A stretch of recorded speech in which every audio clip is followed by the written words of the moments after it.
Bem-vindos, senhoras e senhores, a mais um TV Máquina das Artes. Meu nome é Lucas Maia. Eu sou o Victor Monteiro. E a gente está aqui nessa sauna de Brasília, que tá quente pra caramba, abafado, mas mesmo assim, vamos que vamos.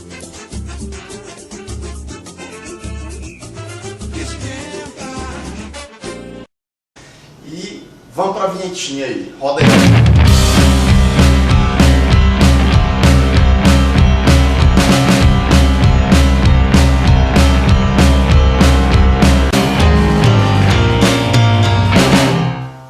Bem, hoje a gente vai falar de grandes filmes, tanto do passado quanto do presente, que tiveram problemas assim catastróficos nos bastidores e que quase não saíram do papel, né, Vitor?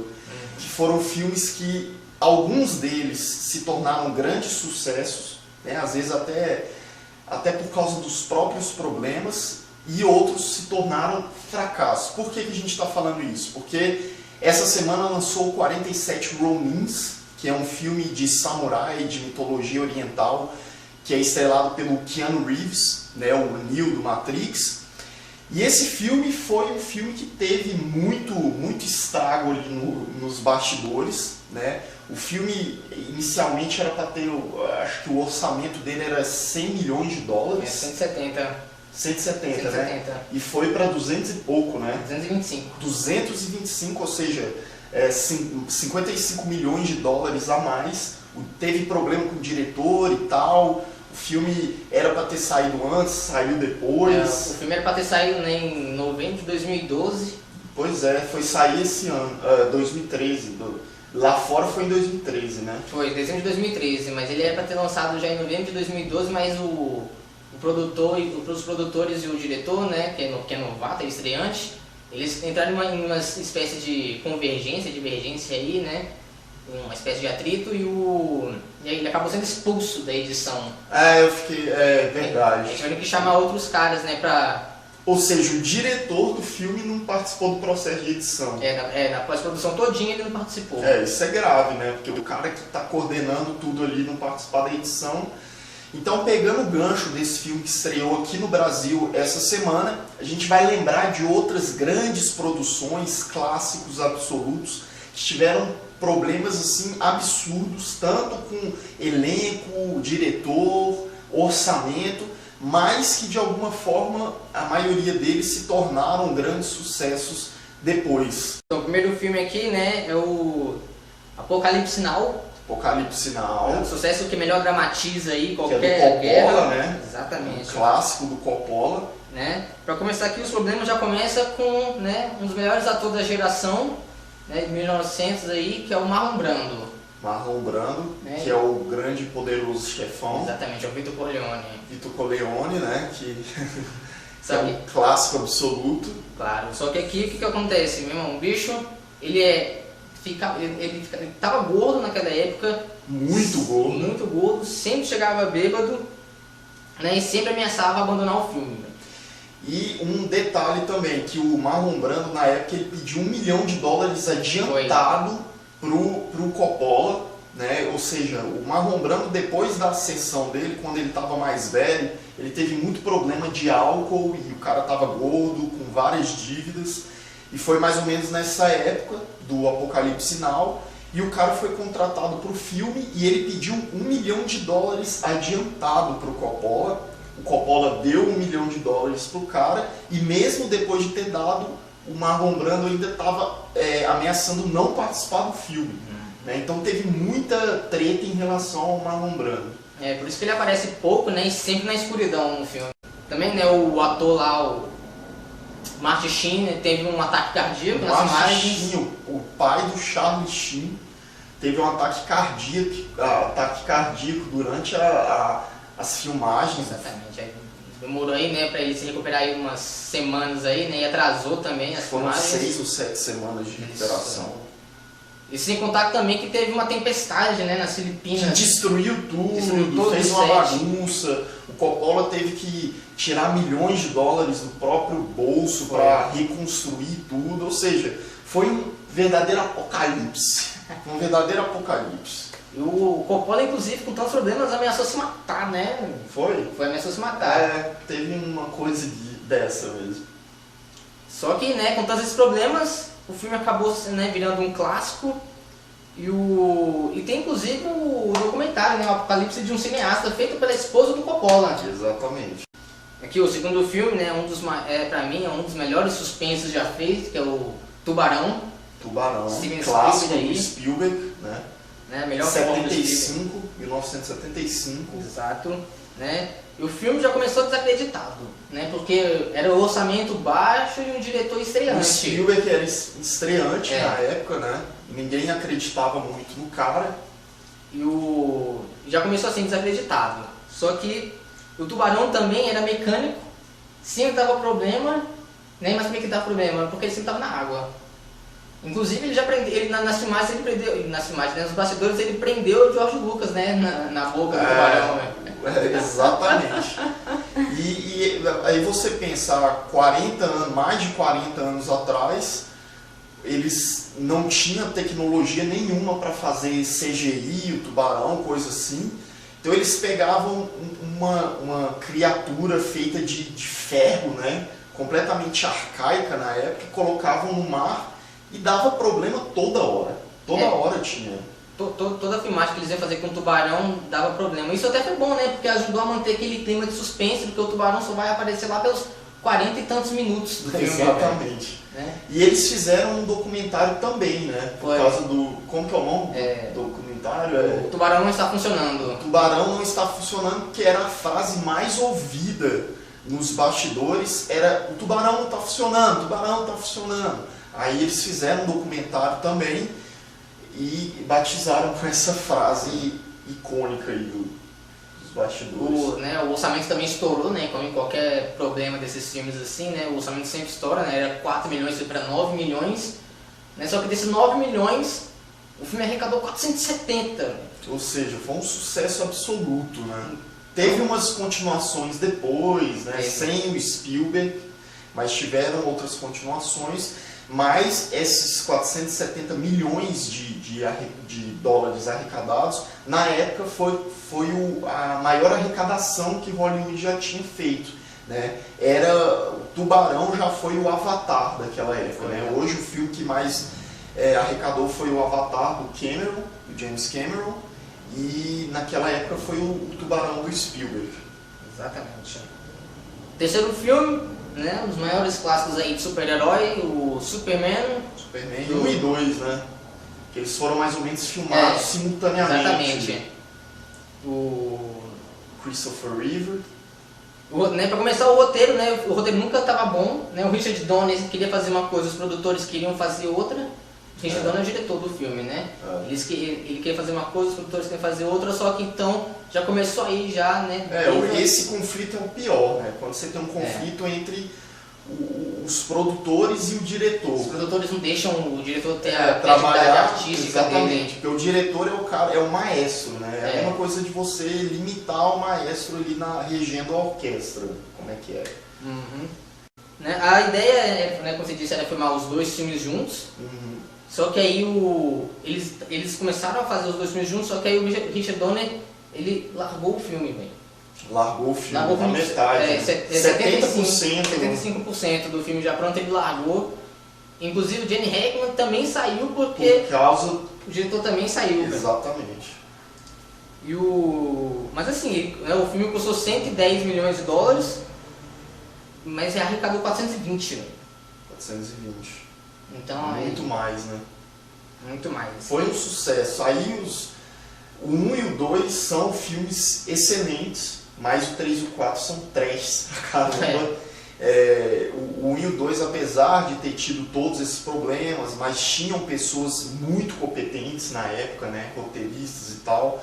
Mas aí o 3 e o 4 são lixos, assim, são bem estranhos. O 4, o Superman o vilão do filme é uma máquina, é um computador, alguma coisa assim, se eu não me engano. Vai ser o Brainiac.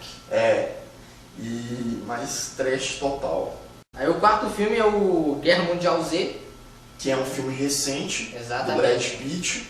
Né? Quem sabe daqui a alguns anos possa virar um clássico, né? Porque o filme é bom, mas passou por problemas também. Eu não sei porque eu não vi ainda, mas eu quero ver. Quero ver, é um bom filme, né? Dá uma outra visão dos zumbis, né? Que não são nem aqueles zumbis do Romero que andam devagar. Os caras correm, pulam, né? Gritam. E também não são aqueles zumbis tipo do Madrugada dos Mortos e do Zumbilândia, não, que saem correndo assim rapidinho. Meu, ninguém pula, corre. Corre mesmo, né? Ninguém é cabuloso, os zumbis. Esse Só que foi um filme que teve muito problema também. Foi. Né? Com script, direção, orçamento. 3 anos aí pra escrever o roteiro do filme, né? O Neguinho comprou os direitos em 2009, foi só agora... Quando é que o filme foi lançado? Em 2013, né? 2013 ou 2012, cara. Eu sei que demorou 3 anos aí pra escrever o filme, né? E eu fiquei sabendo um fato bem interessante, foi porque esse filme teve muito figurante, né? Pra retratar lá as hordas de zumbis. E teve um incidente que os figurantes estavam muito agrupados e correndo e tal, e teve uma das figurantes que ela caiu no chão e nele começou a pisotear a mulher sem ver. E o próprio Brad Pitt, reza a lenda que o próprio Brad Pitt parou a filmagem e foi lá levantar a mulher do chão e tal, porque senão ele ia acabar morrendo, cara. Porque era tanto figurante lá, centenas ou até milhares de figurantes, e a mulher caiu. Aí o filme, depois do filme já ter concluído, né, o Brad Pitt e os produtores não gostaram da versão do diretor, né? Então refizeram todo o terceiro ato do filme, porque aquele terceiro ato lá deles aquele terceiro ato lá, acho que era na Itália, não me lembro, não era pra ter acontecido, era pra ser na Rússia. Era uma sequência épica, cara, até as imagens que, assim, pelos history board que eles lançaram. Mas assim, o terceiro ato é bacana, né? É uma sensação, não é tão épico quanto era pra ser, mas é mais emocionante, né? Não vou contar aqui pra não ter spoiler, porque realmente é impactante, assim, você ver. E foram aí umas 3 ou 4 semanas de refilmagens. O diretor também foi expulso da ilha de edição. E o filme arrecadou aí 502,6 milhões de dólares. Muito bom. Qual foi o orçamento, você lembra? Cara, não me lembro o orçamento. Mas deve ter sido mais 100 milhões, bem mais. Com certeza mais de 100 milhões 200 foi. milhões. Mas assim, essa foi a maior arrecadação do Brad Pitt nos cinemas. Né? Foi o filme que mais arrecadou do Brad Pitt foi esse. O próximo filme, né, nunca chegou a ser lançado nos cinemas, né, mas... Ou seja, esse foi um caso que teve tanto problema nos bastidores que...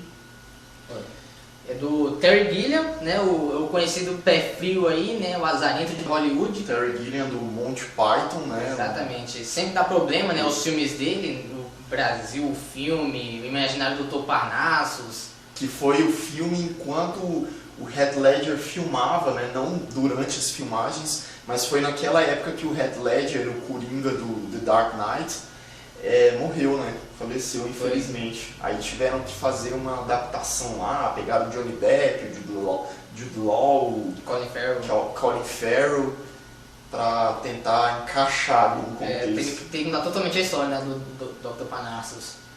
Mas né, o filme é O Homem que Matou Don Quixote, né? Nunca foi lançado. Pra começar, né, era na Espanha, o filme estava sendo na Espanha. Era numa costa da Espanha e assim, tinha que aparecer os navios nunca apareciam, né? Nunca chegavam para ele, entendeu? Os navios nunca estavam prontos. Os navios que seriam utilizados nas filmagens.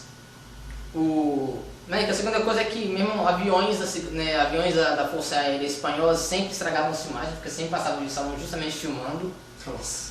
Inclusive naquele filme do Cavaleiro Solitário tem uma cena que passa um avião assim, sabe? Dá pra ver o risco no céu. Nossa.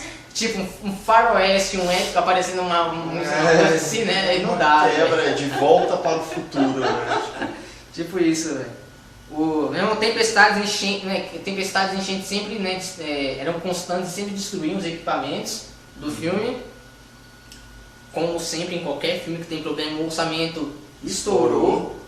É porque, na verdade, é algo que uma coisa leva a outra. Todo filme que tiver muito problema nos bastidores vai estourar o orçamento, porque eles demoram mais para fazer. Às vezes as gravações eram para durar 2, 3 meses, duram 5, 6 meses, né? Ou seja, eles têm que pagar o pessoal mais tempo, tem que pagar mais material, né? Os atores, que são geralmente as coisas mais caras, aí você tem que às vezes até aumentar o cachê do ator. Então uma coisa puxa a outra, né? Leva a outra. Então... E tem documentário também, velho, dele. Perdidos em La Mancha, o nome. Perdidos em La Mancha. Perdidos em La Mancha, o nome do documentário aí. Dizem É bom, esses filmes pelo menos acabam rendendo um documentário, né? A maioria dos filmes que tem problema nos bastidores acaba tendo um documentário depois e viram 2 filmes quase, né? O filme e o documentário falando sobre os problemas nos bastidores. O Apocalipse de um Cineasta e esse filme aqui, né, o documentário, Perdidos na Mancha, ganharam já vários prêmios, velho. Ah, é? Que ganharam os prêmios aí, então você... Compensou, pelo menos. Compensou, velho. Inclusive o Apocalipse Sinal, ele não né, voltando aqui um pouquinho, o Apocalipse Sinal ele não rendeu muito dinheiro, né, ele custou acho que uns 31 milhões de dólares, mas ele arrecadou assim, 84 milhões de dólares. Não foi um sucesso, mas o sucesso veio bem depois quando, né, o filme ganhou aí todos os prêmios, né, dos festivais, né. E aqui o último filme que eu coloquei aqui, né, A Profecia. A Profecia. Do Damien lá. Que é um filme antigo já, né? De 78, 76, 78, por aí. O filme não teve esses problemas de bastidores, mas assim, aconteceram muitas bizarrices, né, antes, durante e depois. A Profecia, pra quem não conhece, é um filme que conta a história do filho do capeta, né? As pessoas vão morrendo ao redor do filho do cara. É uma criança que nasce e a criança é tipo um mini demônio e as pessoas começam a se suicidar. Tem uma mulher que cai lá no portão fincado assim, né, cara? Cenas clássicas do filme, né? E aqui, né, pra começar, o Gregory Peck, né, um dos famosos atores aí de Hollywood, lá dos anos 50, 60, 70. O cara, pouco antes das gravações começarem, né, o filho dele se matou, né, se suicidou. Já começa, né, por aí. Já fica pesado, né? O cara mesmo assim trabalhou no filme, eu até, caraca, não sei. 2 aviões, né, que estavam levando atores e equipes foram atingidos por raio. Nossa. Ou seja, não brinquem com nada que seja do capeta, por favor. Não façam isso em casa. O hotel em que eles estavam hospedados, né, lá durante, né, época lá das gravações, foi atacado por IRA. IRA é o exército irlandês, né, que terrorizava aquelas bandas lá da vida. Mas com o avião que eles alugaram caiu, matando todo mundo que estava dentro dele. Ou seja, não sei nem como é que esse filme chegou a ser lançado, cara, com tanta coisa, né? É avião atingido por raio, é ataque terrorista, é gente morrendo. Mas isso aumenta o status clássico, popularidade, do filme. Exatamente. E o supervisionador, né, de efeitos especiais, o assistente dele, sofreram um acidente de carro. E o supervisionador ele sobreviveu, só que o assistente dele, né, foi cortado ao meio por uma roda. Caraca, que isso. Véio. Não brinquem com macumba, mais uma vez. E se você quiser fazer filme, virar ator, não faça filme de terror. Sempre dá alguma coisa errada.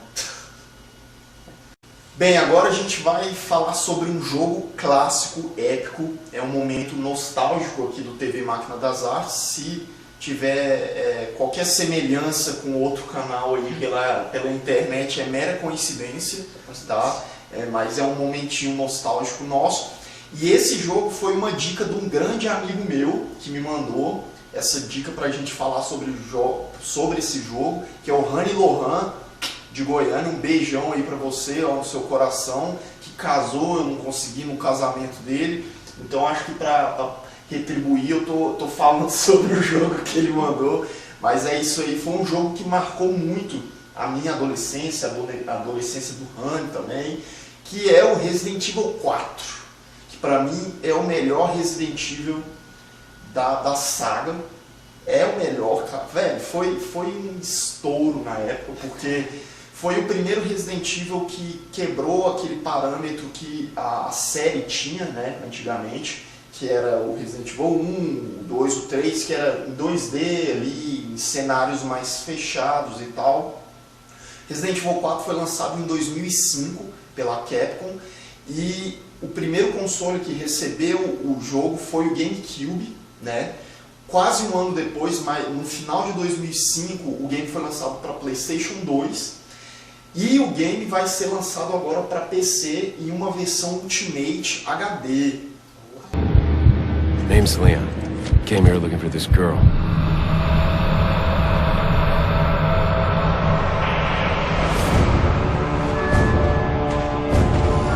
Who are these people?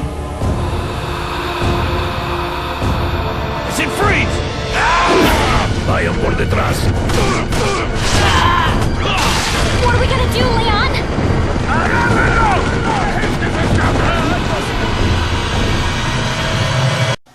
Então, assim, foi um jogo que marcou épocas, né? Você tinha ali o Leon em um vilarejo espanhol ali, que era o primeiro ato. Você andava lá e não sabia que... A única coisa que se sabia é que o Leon tinha ido atrás da filha do presidente, a Ashley, exatamente, que foi sequestrada e o cara vai lá sozinho investigar, só que ele acaba descobrindo coisas piores, né? Então, é um jogo que você tem caras que não são exatamente zumbis, mas são aldeões lá que se explode a cabeça e tem uns tentáculos, umas coisas muito loucas. Tem ogro de 6, 7 metros de altura, né? A lá Senhor dos Anéis. Que mais? Tem chefões... Tem um culto, né? Tem um culto, Os iluminados. tem um castelo. Quem não jogou esse jogo até agora, pode morrer. O André Ribeiro, de Goiânia, mandou um e-mail pra gente, assistiu o nosso programa passado, mandou um e-mail perguntando qual seria a forma mais emocionante para o mundo acabar, na nossa opinião. Né? Já que esse assunto de fim de mundo é uma parada muito decorrente, então qual seria a forma mais massa, mais legal do mundo acabar, se um dia o mundo acabasse? Na sua opinião, Vitor Monteiro. Caraca, mais emocionante, velho. Zumbi, meteoro, enchente...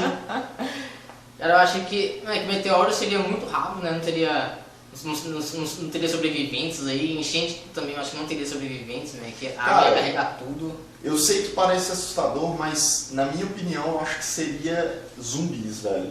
Zumbis. Eu acho que o mais emocionante seria zumbis, saca? Porque se fosse ETs, os bichos seriam mais avançados que nós e derrotariam a gente. Isso ia ser fácil, velho. Tinha que ser uma parada mano a mano, saca? Tipo...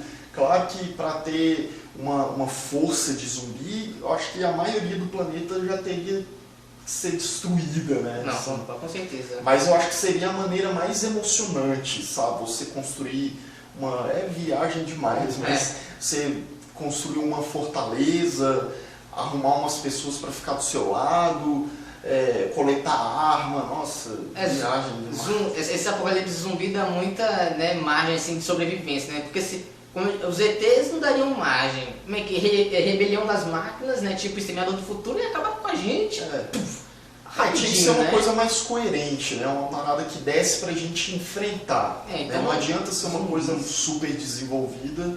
Então acho que mais emocionante mesmo seria zumbis aí. André, então é consenso aqui, a gente acha que zumbis é o que há. Inclusive eu já tenho um plano já, né? Tipo, pra caso alguma coisa aconteça. Como é que é? Conte-nos. Uma mochilinha cheia de coisa lá preparada já, que nem o Sheldon lá, né? Até aqui, ó, por causa da casa Sarah Connor chame aqui, ó. Aí eu tenho um negócio cheio de coisa lá, guia de sobrevivência, ó. Pois é, a gente está esperando mais e-mails, mandem e-mails pra gente discutir sobre os assuntos aqui pro contato@maquinadasartes.com.br. Mande seu e-mail, faça perguntas, críticas, sugestões, elogios, etc. E a gente volta para uma próxima edição. Não se esqueça de dar o like aqui, se inscreva no nosso canal. O nosso canal já está com vários inscritos da edição passada para cá. A gente já está com mais de 500 inscritos. Então continue se inscrevendo, continue dando like, continue comentando e a gente se vê numa próxima edição. Abraço! Até mais!